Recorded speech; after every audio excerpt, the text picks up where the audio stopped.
want to go from this, I want to become a photographer, to that, I want to become a photographer. Excellent!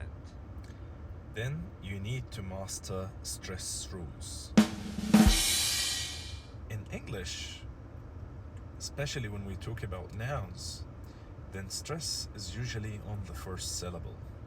However, when we create verbs from the same exact nouns, then the stress would shift to the second syllable. We all know the verb produce, to produce something, but what's the noun from it? It's produce. Produce. Notice how in the verb the stress was on the second syllable, to produce something. However, when we created or when we coined the noun, or when we formed the noun, then we shifted the stress to the first syllable in order for it to become produce. Now, what about to present?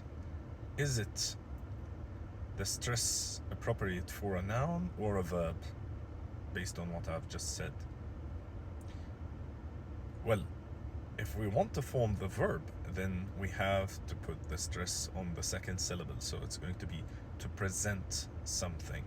However, if we want to refer to a noun, then we have to change and shift the stress, so it would be present. Present. Now, what about photograph and photographer? When we add more syllables, the stress shifts to later parts towards the end, or later syllables towards the end. So in photograph, the stress is on the first part. However, when we add ER and it becomes longer, the stress shifts, so it is photographer. Let's take another example. Economy. We all know economy, but if we want to refer to a derived form from it, would I say economic or would I say economic? Which one is more accurate? Economic or economic?